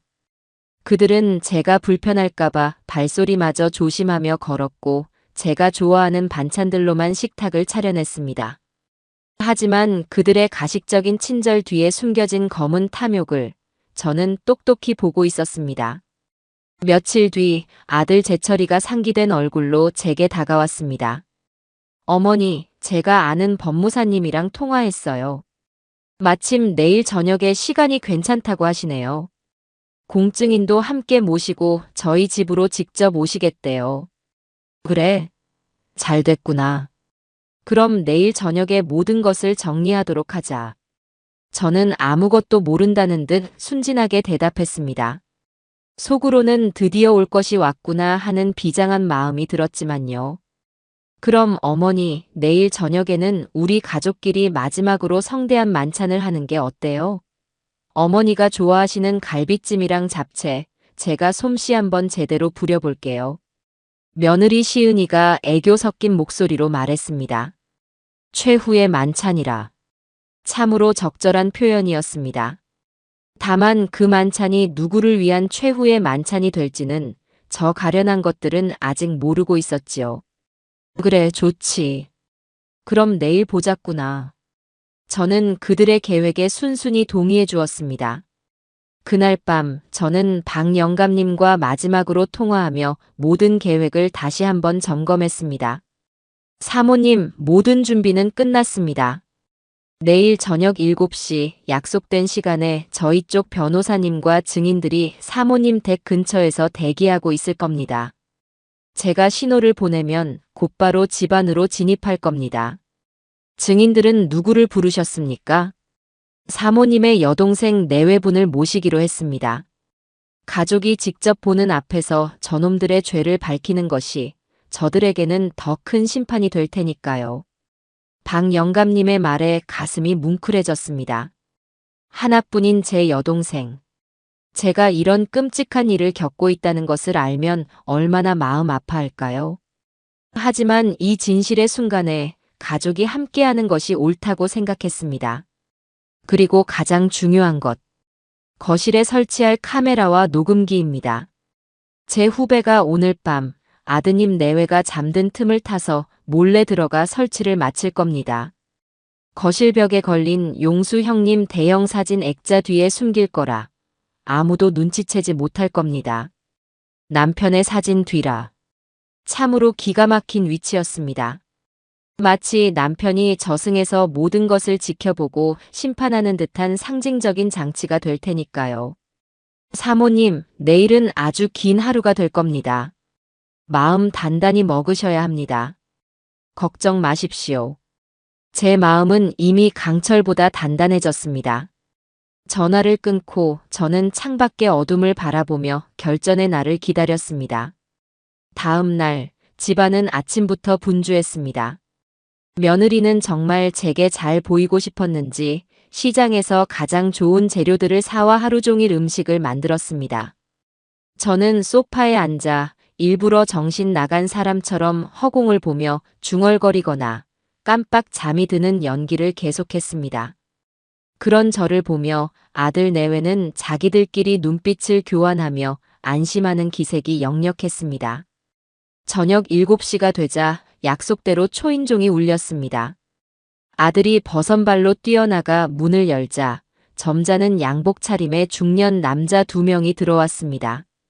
한 명은 법무사, 다른 한 명은 공증인이라고 자신을 소개했어요. 물론 그들은 아들 내외가 섭외한 돈으로 매수된 가짜들이었습니다. 아이고 어르신. 말씀은 많이 들었습니다. 아주 현명한 결정을 하셨습니다. 가짜 법무사가 제게 다가와 악수를 청하며 기름진 미소를 지었습니다. 저는 힘없이 그의 손을 잡으며 속으로 그의 위선에 치를 떨었습니다. 거실 테이블에는 며느리가 차린 진수성찬과 함께 법무사가 가져온 두툼한 서류 뭉치들이 올려졌습니다. 자, 그럼 식사하시면서 편하게 이야기 나누시죠. 제가 서류는 미리 다 준비해 왔습니다. 어르신께서는 도장만 찍어주시면 됩니다. 법무사가 서류를 제 앞으로 내밀었습니다. 부동산 증여계약서, 예금 및 유가증권 양도계약서, 그리고 성년 후견인 지정신청서. 제 모든 것을 빼앗기 위한 서류들이었습니다. 저는 일부러 글씨가 잘 보이지 않는다는 듯 서류를 눈앞에 바짝 갖다 대고 한참을 들여다보는 척했습니다. 이게 다 뭐라 쓰여 있는 게냐? 글씨가 너무 작아서 보이질 않는구나. 아, 그건 제가 다 설명해 드릴게요, 어머니. 이건 어머니의 모든 재산을 저희가 안전하게 관리해 드리겠다는 내용이에요. 어머니는 이제 아무 걱정 마시고 편히 쉬시기만 하면 돼요. 재철이가 제 옆에 바싹 다가앉아 마치 어린아이에게 동화책을 읽어주듯 친절하게 설명해 주었습니다. 저는 고개를 끄덕이며 술잔을 채웠습니다. 그래, 너희가 고생이 많다. 자, 마지막이 될지도 모르니 다 함께 술 한잔 하자꾸나. 저는 제 잔을 채우고 아들 내외와 법무사, 공증인에게도 술을 따라 주었습니다. 그들은 아무런 의심 없이 제 잔을 받았습니다. 분위기가 무르익자 저는 계획했던 마지막 질문을 던졌습니다. 그런데 얘들아, 내가 이 많은 재산을 너희에게 다 주고 나면 나는 앞으로 어떻게 되는 게냐? 제 질문에 시은이가 기다렸다는 듯이 대답했습니다. 어머니, 걱정 마세요. 저희가 세상에서 제일 좋은 요양원을 알아봤어요. 공기도 좋고 시설도 호텔급이래요. 거기서 다른 친구분들이랑 편안하게 지내시면 돼요. 요양원? 네. 매일 의사 선생님이 건강도 체크해 주시고 심심하지 않게 여러 가지 프로그램도 있대요. 어머니한테는 천국 같은 곳일 거예요. 그들의 입에서 요양원이라는 단어가 나오는 순간 저는 제 심장이 차갑게 식는 것을 느꼈습니다. 그럼 이 집은 어떻게 되는 거고? 이 집은 저희가 팔아서 그 돈으로 어머님 요양원 비용도 내고 저희 이민 갈 준비도 좀 하려고요. 제철이가 술 기운을 빌려 드디어 본심을 털어놓았습니다. 이민? 너희 이민 가려고? 네, 어머니. 사실 캐나다에 작은 사업체를 하나 인수하기로 했어요. 한국은 너무 경쟁이 심해서 살기 힘들잖아요. 어머니 재산 정리되는 대로 저희는 바로 떠날 생각이에요. 그들은 이제 아무런 거리낌이 없었습니다. 제가 이미 정신 나간 노인이라고 확신했기 때문이겠지요. 그들은 자신들이 저지르고 있는 범죄를 마치 성공한 사업가의 미래 계획처럼 신나게 떠들어댔습니다. 저를 어떻게 요양원에 보낼 것인지, 집과 땅을 얼마에 팔 것인지, 캐나다에 가서는 얼마나 호화롭게 살 것인지. 그들의 더럽고 추악한 욕망이 거실의 공기를 역겹게 채우고 있었습니다. 저는 말없이 술잔만 기울였습니다. 제 눈빛이 차갑게 변해가고 있다는 것을 술과 탐욕에 취한 저들은 아무도 눈치채지 못했습니다. 모든 자백이 끝났을 때 저는 조용히 술잔을 내려놓았습니다. 그리고는 제 평생의 연기를 마치는 마지막 한마디를 아주 차갑고 명료한 목소리로 내뱉었습니다. 그래, 계획이 아주 훌륭하구나. 정말 대단한 효자, 효부납셨네. 제가 마시던 와인잔을 테이블 위에 내려놓는 순간 탁 하는 작은 소리가 유난히 크게 거실을 울렸습니다. 술과 탐욕에 취해 왁자지껄하던 모든 소음이 마치 시간을 멈추는 주문이라도 들은 듯 그 순간 거짓말처럼 멎었어요. 저는 지난 몇 주간 구부정하게 굽혔던 허리를 꼿꼿하게 폈습니다. 늘 힘없고 흐릿했던 눈빛은 가면을 벗어 던지고 날카로운 칼날처럼 빛나기 시작했지요. 제 몸에서 일어나는 미세하지만 단단한 변화. 그 미묘한 차이를 가장 먼저 알아차린 것은 짐승 같은 직감을 가진 며느리 시은이었습니다. 그녀의 얼굴에서 모든 것을 다 가졌다는 희색 가득한 미소가 순식간에 썰물처럼 빠져나가고 그 자리에는 뭐지? 뭔가 잘못됐다 하는 당혹감과 의심이 짙게 피어올랐습니다. 어머니, 갑자기 왜 그러세요? 어디 불편하세요? 그녀의 목소리는 여전히 상냥했지만 끝이 미세하게 떨리고 있었습니다. 아들 제철이는 여전히 술기운이 남았는지 상황 파악을 제대로 하지 못하고 멍한 표정으로 저를 쳐다볼 뿐이었어요. 저는 그들의 얼굴을 하나하나 아주 천천히 마치 처음 보는 사람들을 관찰하듯 뜯어보며 입을 열었습니다. 제 목소리는 더 이상 금방이라도 숨이 넘어갈 듯한 늙은 노인의 것이 아니었습니다. 그것은 차갑고 단단한 얼음 조각처럼 거실의 모든 소음을 단숨에 얼어붙게 만드는 힘을 가지고 있었어요. 불편하냐고? 아니, 아주 편안하단다. 내 평생 이렇게 정신이 맑고 깨끗했던 적이 있었나 싶을 정도야. 저는 먼저 제 옆에서 안절부절 못하며 눈치만 보고 있는 가짜 법무사와 공증인을 향해 고개를 돌렸습니다. 두 분은 오늘 아주 좋은 구경을 하러 오셨더군요. 늙은 어미의 재산을 아들놈이 합법적으로 가로채는 아주 흥미진진한 구경 말입니다. 오늘 일당은 두둑하게 받기로 하셨습니까? 제 말에 두 남자의 얼굴이 하얗게 질렸습니다. 그들은 약속이라도 한 듯 고개를 숙이고 제 시선을 피했어요. 저는 다시 며느리에게로 시선을 옮겼습니다. 그리고 우리 예쁜 며느리 시은이. 나를 위해 세상에서 제일 좋은 요양원을 알아봐줘서 정말 고맙구나. 공기도 좋고 시설도 호텔급이라고 했지. 아마 내가 가진 모든 걸 팔아치워도 너희가 나를 위해 쓸 돈은 그 중에 가장 값싼 방 한 칸 값이겠지. 안 그러니?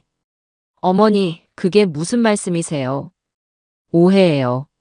시은이가 마른 침을 삼키며 변명을 시작했습니다. 저는 그녀의 말을 가볍게 무시하고 마지막으로 제 아들, 임재철을 바라보았습니다. 그리고 내 아들. 내 하나뿐인 아들 재철아. 내가 치매에 걸린 것 같다고. 내가 내 재산을 관리할 능력이 없다고. 그래서 너희가 나를 대신해 이 집과 내 아비가 평생 피땀 흘려 일군 땅을 팔아치우고 이 어미를 요양원에 처박아 둔 다음 그 돈으로 캐나다에 가서 호의호식하며 살겠다고. 저는 그들이 방금 전까지 떠들어대던 말들을 토씨 하나 틀리지 않고 그대로 의조렸습니다. 제 입에서 그들의 완벽했던 계획이 막힘없이 흘러나오자 재철이의 얼굴에서 술기운이 싹 가시는 것이 보였습니다. 그의 눈동자가 공포로 세차게 흔들리기 시작했어요. 어머니, 그게 무슨 말씀이세요? 저희는 그냥 어머니를 위해서. 재철이가 말을 더듬으며 변명을 시작하려던 그 순간 저는 자리에서 벌떡 일어났습니다. 그리고는 거실 벽 한가운데에 걸려있는 남편의 커다란 사진 액자를 향해 소리쳤습니다. 제 목소리는 슬픔과 분노로 떨리고 있었어요. 여보, 당신도 저놈들의 가증스러운 목소리 똑똑히 다 들었지? 아주 기가 막히지 않아? 당신이 평생을 바쳐 이룬 모든 것을 저 악마 같은 것들이 단숨에 집어삼키려고 했단 말이야. 제 돌발 행동에 모두가 숨을 죽였습니다. 저는 액자를 노려보며 눈물을 흘리며 말을 이었습니다. 당신이 나를 지켜주겠다고 약속했었지. 꿈속에서 나를 찾아와 제발 돌아가라고 애원했었지. 오늘 당신이 그 약속을 지키는 날이야. 저 악마 같은 자식들이 심판받는 모습을 당신도 저 위에서 똑똑히 지켜봐. 그러고는 저는 탁자 위에 있던 작은 리모컨을 들어 액자를 향해 버튼을 하나 눌렀습니다. 그러자 믿을 수 없는 일이 벌어졌습니다. 윙하는 작은 기계음과 함께 남편의 온화한 미소가 담겨있던 액자 사진이 갑자기 스르르 위로 올라가더니 그 뒤에 숨겨져 있던 시커먼 소형 카메라 렌즈가 모습을 드러낸 것입니다. 깜빡. 작지만 선명한 빨간 녹화 불빛이 그들의 경악으로 일그러진 얼굴을 정면으로 비추고 있었어요. 카메라. 시은이의 입에서 거의 찢어지는 듯한 비명이 터져 나왔습니다. 그래, 카메라다.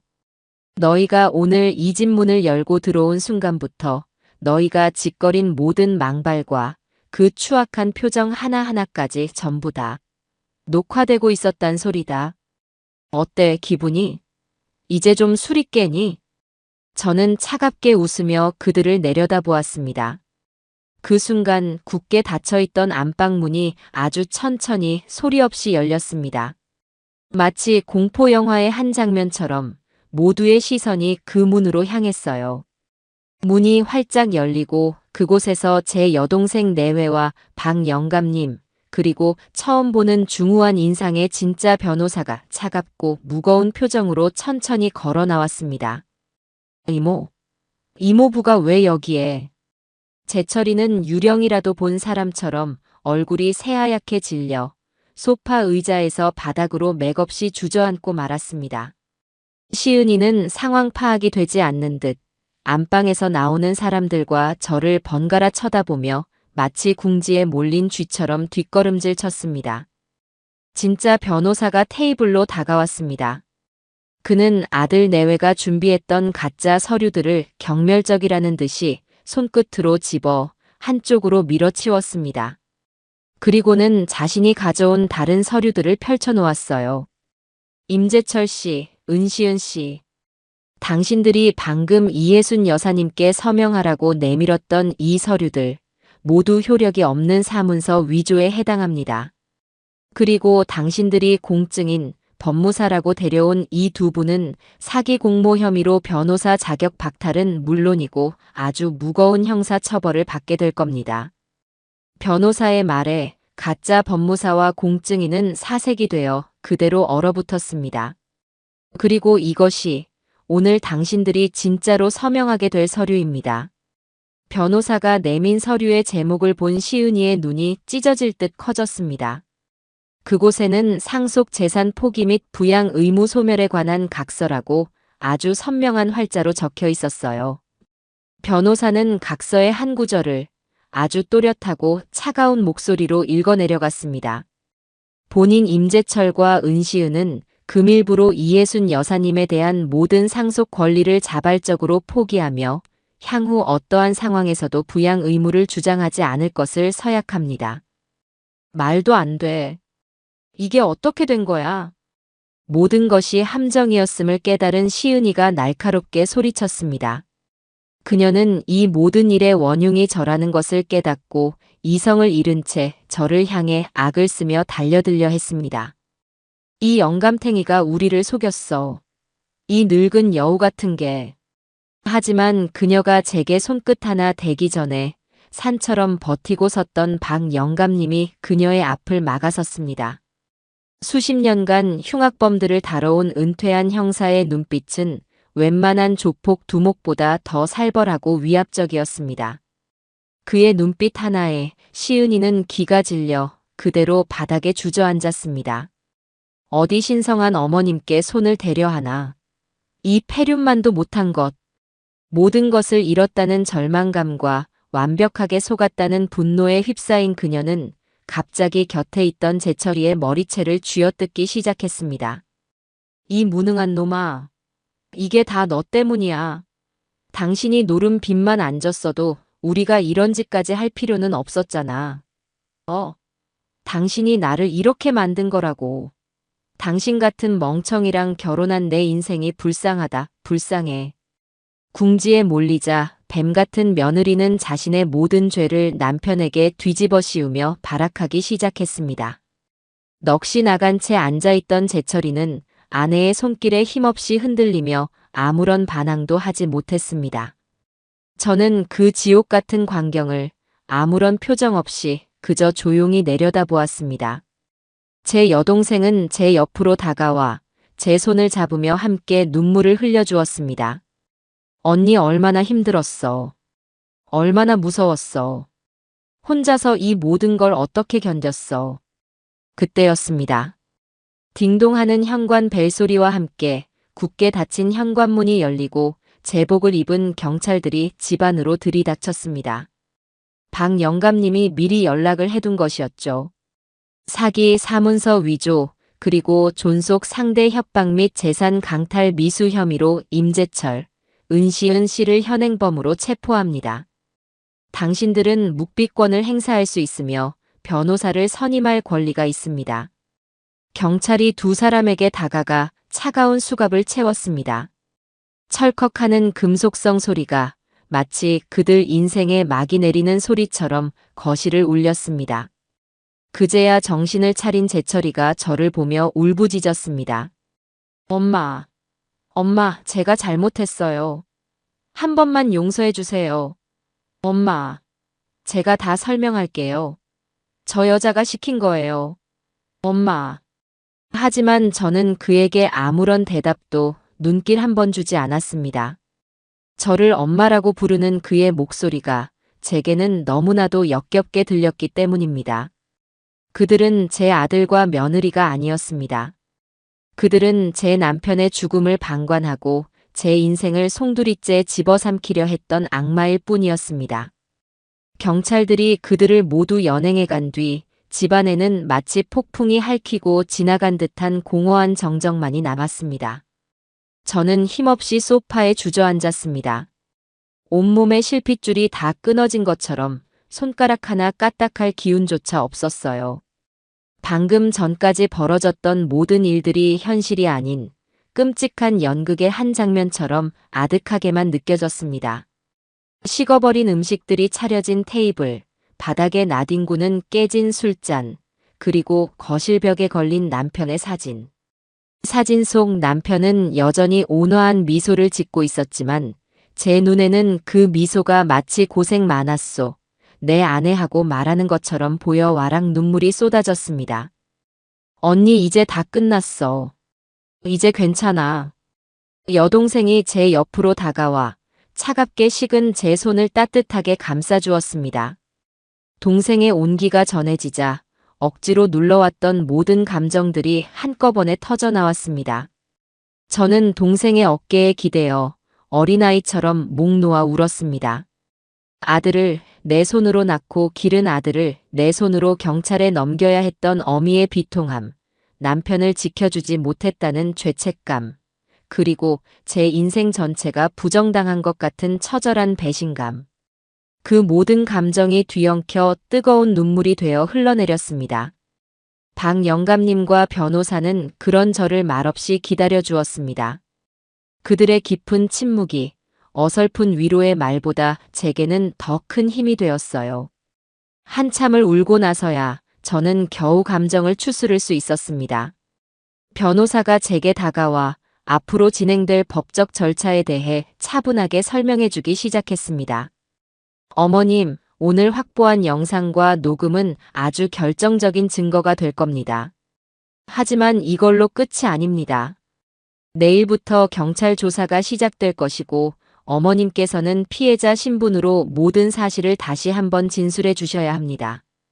힘드시겠지만 저놈들에게 합당한 죄를 묻기 위해서는 반드시 필요한 과정입니다. 다음 날부터 제게는 또 다른 전쟁이 시작되었습니다. 저는 매일같이 경찰서로 불려가 담당 형사 앞에서 제가 겪었던 모든 일들을 처음부터 끝까지 진술해야 했습니다. 그것은 이미 딱지가 앉은 상처를 억지로 다시 헤집어내는 것처럼 고통스러운 과정이었어요. 남편의 기일에 꾸었던 꿈 이야기부터 아들 내외가 저를 치매 환자로 몰아가기 위해 벌였던 교묘한 연기들, 매수된 의사와의 대화, 그리고 마지막 만찬에서의 끔찍한 자백까지. 저는 기억을 더듬어 최대한 상세하고 정확하게 모든 것을 털어놓았습니다. 어머님, 정말 고생 많으셨습니다. 혼자서 이 모든 일을 어떻게 감당하셨습니까? 제 진술을 모두 받아 적은 젊은 형사는 존경과 연민이 뒤섞인 눈빛으로 저를 바라보았습니다. 그는 제가 제출한 남편의 비밀 장부와 USB를 검토하고는 혀를 내둘렀습니다. 돌아가신 남편분께서 정말 대단한 분이셨군요. 이렇게까지 치밀하게 증거를 남겨두셨을 줄은. 아마 하늘에서도 어머님을 지켜주고 싶으셨던 모양입니다. 형사의 말에 저는 또다시 남편 생각에 눈시울이 붉어졌습니다. 경찰의 수사는 제가 생각했던 것보다 훨씬 더 깊고 광범위하게 진행되었습니다. 아들 내외의 금융거래 내역과 통화 기록이 모두 압수수색되었고 그 과정에서 더 충격적인 사실들이 드러나기 시작했습니다. 그들은 제 재산뿐만 아니라 남편의 사망보험금까지 노리고 있었던 것이었습니다. 남편이 암 진단을 받자마자 그들은 남편 명의로 여러 개의 종신보험에 가입했고 보험 수익자를 자신들로 지정해 두었던 겁니다. 남편의 죽음이 빠르면 빠를수록 그들에게는 더 큰 이익이 돌아가는 구조였지요. 그리고 마침내 남편의 죽음에 대한 가장 결정적인 증거가 확보되었습니다. 경찰이 며느리 시은이가 남편의 약을 지었던 동네 약국의 CCTV를 확보한 것입니다. 박 영감님과 변호사의 입회하에 저는 경찰서 조사실에서 그 영상을 확인했습니다. 화면 속에서 시은이는 약사에게 남편의 처방전을 내밀며 아주 교활하고 자연스럽게 말했습니다. 저희 아버님이 요즘 통 입맛이 없으셔서 약도 잘 못 삼키세요. 다른 건 다 괜찮은데 이 약은 너무 커서 자꾸 목에 걸린다고 하시네요. 혹시 이것만 빼고 지어주실 수 있을까요? 대신 기력 회복에 좋은 영양제 같은 거 하나 추천해 주세요. 그녀가 빼달라고 요구한 약은 남편의 암 통증을 조절해주는 가장 핵심적인 진통제였습니다.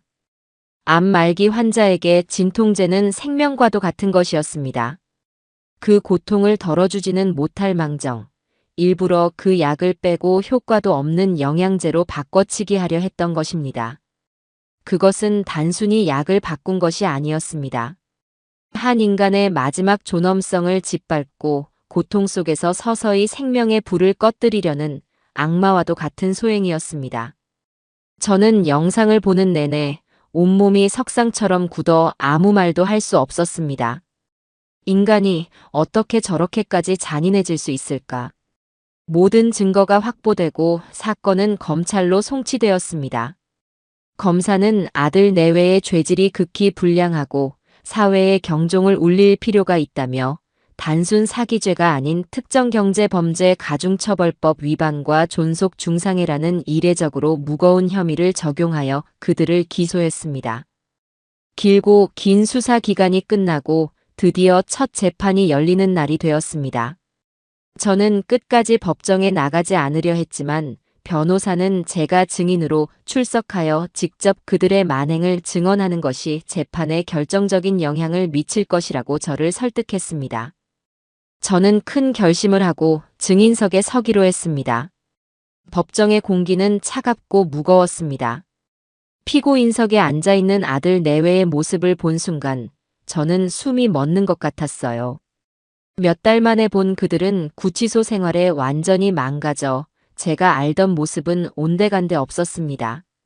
하지만 그들의 눈빛에는 반성의 기미 대신 저를 향한 원망과 도끼만이 가득 서려 있었어요. 저는 증인석에 서서 떨리는 목소리로 제가 겪은 모든 일들을 증언했습니다. 제 증언이 끝나고 검사는 결정적인 증거로 마지막 만찬이 담긴 영상을 법정에서 재생했습니다. 대형 스크린에 아들 내외가 자신들의 범죄 계획을 신나게 떠들어대는 모습이 생생하게 상영되자 방청석에서는 경악의 탄성이 터져 나왔습니다. 자신들의 추악한 민낯이 만천하에 드러나자 시은이는 고개를 숙인 채 어깨를 들썩이며 우는 척 연기를 시작했고 재철이는 모든 것을 포기한 듯 멍하니 스크린만 바라볼 뿐이었습니다. 재판은 몇 차례 더 이어졌습니다. 아들 내외의 변호사는 어떻게든 형량을 줄여보려 애썼지만 남편이 남긴 치밀한 증거들과 그들의 자백 영상 앞에서 모든 변론은 무력했습니다. 오히려 재판 과정에서 며느리 시은이가 과거에도 비슷한 수법으로 돈 많은 노인들에게 접근하여 재산을 가로챈 전적이 있다는 사실까지 추가로 드러나면서 그들의 범죄는 폐륜을 넘어선 상습 사기 조직의 수준으로 격상되었습니다. 마침내 선고 공판일이 되었습니다. 저는 그날도 법정에 나가 모든 것을 제 눈으로 직접 확인하기로 했습니다. 재판장이 엄숙한 목소리로 판결문을 읽어내려가기 시작했습니다. 피고인 은시은, 임재철은 부모의 자애와 신뢰를 저버리고 오직 자신들의 탐욕을 채우기 위해 피해자들을 기망하고 나아가 존속의 생명을 위협하는 반인륜적인 범죄를 저질렀다. 특히 피고인들은 수사와 재판 과정에서 단 한 번도 진심으로 반성하는 태도를 보이지 않았으며 서로에게 책임을 전가하는 등 죄질이 극히 불량하여 우리 사회로부터 아주 오랜 기간 격리할 필요가 있다고 판단된다. 법정 안의 모든 사람들이 숨을 죽였습니다. 이에 재판부는 피고인 은시은에게 징역 25년을, 피고인 임재철에게 징역 15년을 선고한다. 땅, 땅, 땅. 재판장의 의사봉소리가 법정을 울리는 순간 시은이는 억울해요. 이건 음모예요. 라고 악을 쓰며 발버둥 쳤고 재철이는 그 자리에 주저앉아 짐승처럼 울부짖었습니다. 교도관들이 그들의 몸을 제압하여 법정 밖으로 끌고 나갔습니다. 끌려나가는 마지막 순간까지 재철이는 저를 향해 엄마, 엄마 하고 외쳤지만 저는 그를 외면했습니다. 그는 이미 제 아들이 아니었습니다. 모든 것이 끝났습니다. 법정에서 나오자 수많은 기자들이 제 주위로 몰려들었습니다. 저는 그들의 질문을 뒤로하고 묵묵히 차에 올라탔습니다. 차창 밖으로 아들 내외를 태운 호송차가 교도소로 향하는 것이 보였습니다. 길고 긴 징역살이. 그것이 그들이 저지른 죄에 대한 이 세상의 법이 내린 심판이었습니다. 하지만 제 마음은 조금도 후련하지 않았습니다. 한편으로는 정의가 실현되었다는 안도감이 들었지만 다른 한편으로는 제 손으로 자식을 지옥에 보낸 것 같은 깊은 죄책감과 슬픔이 파도처럼 밀려왔습니다. 저는 그날 밤 텅 빈 집으로 돌아와 홀로 와인 한 병을 다 비웠습니다. 취하지 않으면 이 지독한 현실을 견딜 수 없을 것 같았기 때문입니다. 세상은 조용해졌지만 제 마음속의 폭풍은 좀처럼 잦아들지 않았습니다. 아들 내외에 대한 언론의 떠들썩한 관심은 시간이 지나며 사그라들었지만 저는 페류나들을 고발한 비정한 어머니라는 주홍 글씨를 가슴에 단 채 살아가야 했습니다. 집 밖을 나서는 것조차 두려웠어요. 사람들의 동정 어린 시선과 등 뒤에서 들려오는 수군거림이 비수처럼 제 심장을 찔렀습니다. 저는 이 집을, 이 동네를, 저를 올가매는 모든 과거의 흔적들로부터 떠나야만 했습니다. 그것만이 제가 살 수 있는 유일한 길이었습니다. 집을 정리하는 데는 꼬박 한 달이라는 시간이 걸렸습니다. 40년이 넘는 세월의 흔적이 담긴 물건들을 하나씩 상자에 담는 일은 제 인생의 역사를 한 페이지씩 찢어내는 것처럼 아픈 작업이었습니다. 거실 한편에 금이 간 채 놓여있는 괴종시계를 볼 때마다 저를 지켜준 남편의 지혜에 감사하면서도 그 시계가 알려주었던 시간 속에 담긴 아들과의 행복했던 추억이 떠올라 가슴이 미어졌습니다. 아들이 첫 걸음마를 떼다 넘어져 울음을 터뜨렸던 소파, 며느리가 처음으로 제게 카네이션을 달아주었던 식탁. 그 모든 공간이 이제는 배신과 상처의 기억으로 얼룩져 있었습니다. 모든 짐을 정리하고 텅 빈 집을 마지막으로 둘러보던 날. 저는 거실 중앙에 서서 집안 구석구석을 눈에 담았습니다. 그리고는 나지막이 속삭였어요. 안녕, 나의 젊은 날. 안녕, 나의 행복했던 시간. 그리고 안녕, 나의 아팠던 모든 날들아. 저는 이 집을 팔고 남은 돈과 남편이 남겨준 모든 유산을 합쳐 제 남은 인생을 걸 새로운 계획을 실행에 옮기기 시작했습니다. 바로 용순 장학재단의 설립이었습니다. 남편의 뜻을 잇는 것, 그것이 제가 이 모든 고통을 이겨내고 다시 살아갈 유일한 이유이자 목표가 되었습니다. 저는 모든 것을 정리하고 무작정 남쪽 바다가 보이는 작은 시골 마을로 내려왔습니다. 낯선 곳에서 낯선 사람들과 함께 오롯이 저 자신으로 다시 살고 싶었어요. 파도 소리가 바로 창문 아래서 들려오는 작고 하얀 2층 집을 구해 제 새로운 보금자리로 삼았습니다. 그곳에서의 삶은 단순했지만 평화로웠습니다. 저는 매일 아침 해가 뜨는 것을 보며 잠에서 깼고 낮에는 재단 설립을 위한 서류 작업에 몰두했으며 저녁에는 바닷가를 산책하며 하루를 마무리했습니다. 도시의 소음과 사람들의 시선에서 벗어나자 제 마음의 상처도 파도에 씻겨나가듯 조금씩 아물어가는 것 같았어요. 재단 설립 과정은 생각보다 훨씬 더 복잡하고 어려웠습니다. 하지만 제 곁에는 든든한 지원군들이 있었습니다. 박 영감님은 서울과 제 시골집을 오가며 재단의 꾸준히 일을 도맡아 주셨고 제 여동생 내외는 재단의 초기 자본금을 보태주며 힘이 되어 주었습니다. 변호사님은 재단의 법률적인 모든 문제를 아무런 대가 없이 처리해 주었죠. 사모님, 정말 대단하십니다. 보통 사람 같았으면 그 돈으로 평생 편하게 사실 생각만 했을 텐데요. 박 영감님이 혀를 내두르며 말했습니다. 이 돈은 제가 편하자고 남겨진 돈이 아니에요. 남편의 목숨값이자 제게 주어진 두 번째 인생의 기회인걸요. 그러니 한 푼이라도 허투루 쓸 수가 없지요.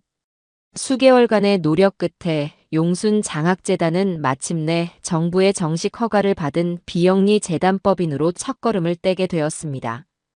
우리는 재단의 첫 사업으로 법조인이 꿈이지만 어려운 가정 형편 때문에 로스쿨 진학을 망설이는 전국의 대학생 10명을 선발하여 졸업할 때까지 학비 전액과 생활비를 지원하기로 결정했습니다. 남편이 살아생전 법의 보호를 받지 못하는 약자들을 보며 늘 안타까워했기 때문입니다. 전국에서 수백 통의 지원서가 날아왔고 저는 박 영감님과 함께 며칠 밤을 새워가며 그 아이들의 간절한 사연들을 읽었습니다. 한자 한자 눌러 쓴 그들의 이야기 속에는 가난이라는 현실의 벽 앞에서 좌절하면서도 정의로운 사회를 만들겠다는 뜨거운 꿈을 포기하지 않는 청춘들의 눈물이 담겨 있었습니다. 그 아이들의 순수한 열정 앞에서 제 아들 내외의 뒤틀린 탐욕이 더욱 초라하고 역겹게 느껴졌습니다. 장학생 선발 심사가 있던 날, 저는 최종 후보로 올라온 한 여학생의 자기소개서를 읽다 말고 저도 모르게 눈물을 쏟고 말았습니다.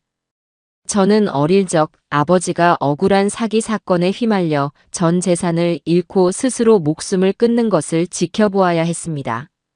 힘없고 돈 없는 사람은 법의 보호조차 받을 수 없다는 것을 깨달은 그날, 저는 다짐했습니다. 반드시 검사가 되어 저의 아버지처럼 억울한 사람이 없는 세상을 만들겠다고. 용순 장학재단이 제게 기회를 주신다면 저는 평생 그 뜻을 받들어 사회의 가장 어두운 곳을 밝히는 빛이 되겠습니다. 저는 그 여학생의 글에서 과거 아무것도 하지 못했던 제 자신의 무력함을 보았습니다.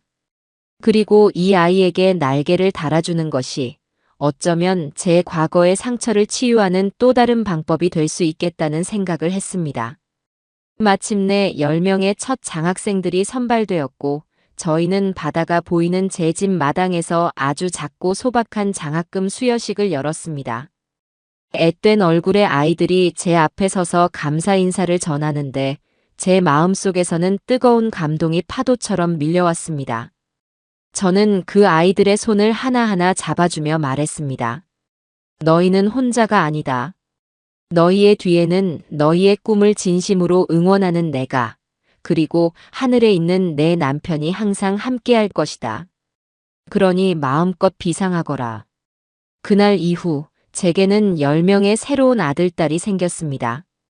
저는 그 아이들과 편지를 주고받고 가끔은 집으로 초대해 따뜻한 밥을 지어 먹이며 그들의 든든한 바닷가 할머니가 되어주었습니다.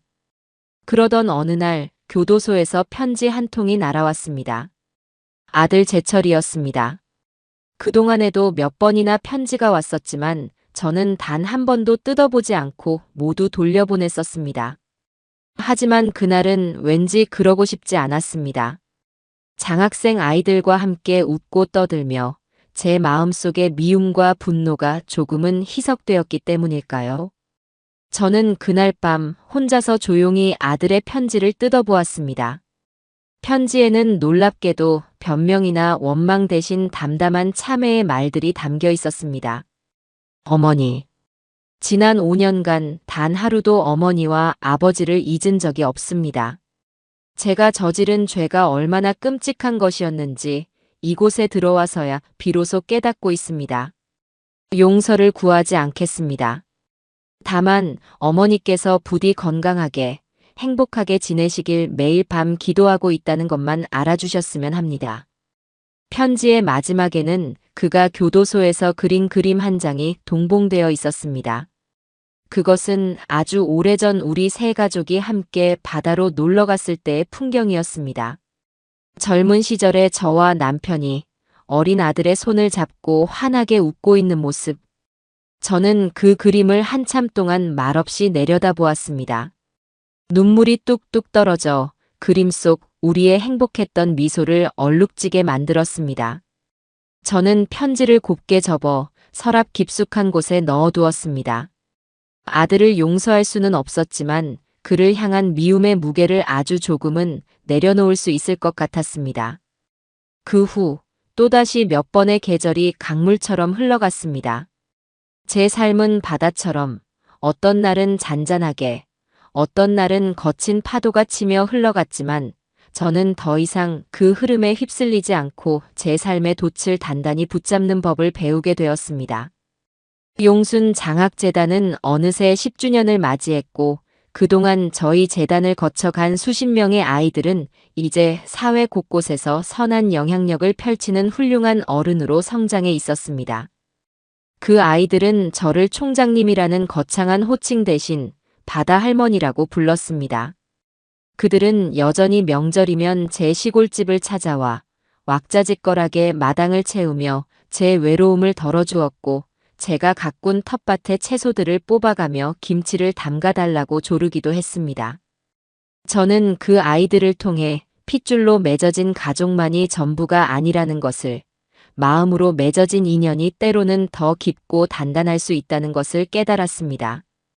그리고 오늘 남편의 15주기를 맞아 저는 아주 오랜만에 남편의 납골당을 찾았습니다. 이제는 희끗희끗한 머리가 더 많아진 박영감님이 손수 운전을 해주셨습니다. 사모님, 세월이 참 빠릅니다.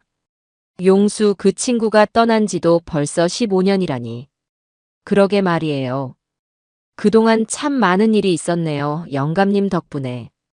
제가 한 일이 뭐 있습니까? 다 사모님이 잘 이겨내신 덕분이지요. 용수가 하늘에서 아주 자랑스러워하고 있을 겁니다. 납골당에 도착하여 저는 익숙하게 남편의 자리로 향했습니다. 15년의 세월이 흘렀지만 사진 속 남편의 미소는 조금도 낡지 않은 채 여전히 그 자리에 저를 기다리고 있었습니다.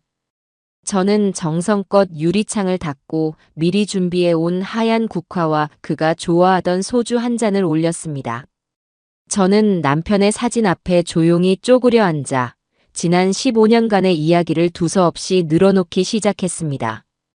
여보, 나왔어요. 잘 지내고 있죠? 나 아주 잘 지내고 있어요. 당신이 보면 깜짝 놀랄 만큼요. 우리 재단이 벌써 10주년이 됐어요.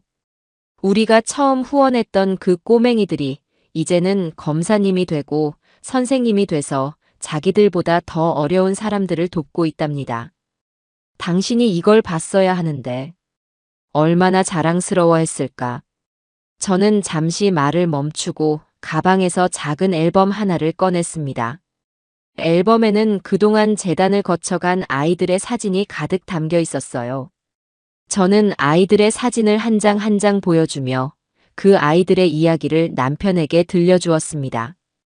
이 아이는 어릴 적 아버지가 억울하게 돌아가시는 걸 보고 검사가 되겠다고 했던 그 아이예요. 작년에 드디어 검사로 임관해서 지금은 서울에서 아주 악질 사기꾼들을 소탕하고 있대요. 그리고 이 아이는 장애를 가진 동생을 돌보던 그 아이. 지금은 훌륭한 의사가 돼서 시골의 가난한 아이들을 위해 무료 진료 봉사를 하고 있어요. 다들 당신 아들, 딸들이에요. 당신이 남겨준 사랑으로 자란 아이들이라고요. 이야기를 하는 내내 눈물이 뺨을 타고 흘러내렸지만 더 이상 슬프지는 않았습니다. 그것은 슬픔의 눈물이 아닌 감사와 벅찬 감동의 눈물이었습니다. 그리고 제철이 말이에요. 그 아이 몇 년 전에 가석방으로 먼저 출소했어요. 당신도 알고 있죠? 출소 후에 나를 찾아왔더군요. 무릎 꿇고 용서를 비는데 나는 끝내 용서한다는 말은 못했어요. 하지만 그 아이 지금은 아주 작은 시골 마을의 복지관에서 허드렛 일을 도우며 조용히 살고 있대요. 평생 자기가 지은 죄를 갚으며 살겠다고. 그걸로 된 거겠죠? 당신도 그렇게 생각하죠? 저는 남편에게 차마 입 밖으로 꺼내지 못했던 질문을 던졌습니다. 그때 또다시 거짓말처럼 따스한 바람이 불어와 제 머리카락을 부드럽게 쓰다듬었습니다. 마치 남편이 그래, 그걸로 되었다. 이제 그만 그 아이도 놓아주어라 하고 말해주는 것 같았어요. 저는 마지막으로 남편의 사진을 향해 깊이 고개를 숙였습니다. 여보, 당신이 내게 남겨준 마지막 선물, 그건 단순히 내 목숨이나 재산이 아니었어요. 그건 당신 없이도 내가 살아갈 이유, 내가 더 나은 사람이 될 기회, 그리고 더 넓은 세상을 사랑하는 방법이었어요. 당신 덕분에 나는 내 인생에서 가장 값지고 아름다운 두 번째 삶을 살고 있어요. 정말 고마워요. 하늘에서 다시 만나는 날, 내가 얼마나 멋지게 살다 왔는지 자랑스럽게 이야기해 줄게요. 사랑해요, 내 남편. 저는 납골당을 나섰습니다. 더 이상 제 발걸음은 무겁지 않았습니다. 주차장에서 저를 기다리고 있던 박 영감님이 제 편안해진 얼굴을 보며 조용히 미소 지었습니다. 집으로 돌아온 그날 저녁, 저는 홀로 와인 잔을 기울이며 창밖의 밤바다를 바라보았습니다. 수평선 위로 유난히 밝게 빛나는 별 하나가 보였습니다. 꼭 저를 내려다보는 남편의 눈빛 같았어요. 죽은 남편이 내 인생을 구해주었다. 이 말은 반은 맞고 반은 틀린 말일지도 모릅니다. 남편은 죽어서도 저를 지켜주었지만 결국 그 모든 역경을 이겨내고 새로운 삶을 선택한 것은 바로 저 자신이었으니까요. 저는 이제 진정한 평화를 찾았습니다. 그것은 복수의 끝에서 오는 허무한 평화가 아니라 용서와 사랑을 통해 얻게 된 충만한 평화였습니다. 저는 그 평화 속에서 제게 주어진 남은 날들을 하루하루 감사하며 살아갈 겁니다. 저 하늘의 별이 된 남편이, 그리고 제가 키워낸 수많은 별들이 제 앞길을 언제나 환하게 비춰줄 테니까요.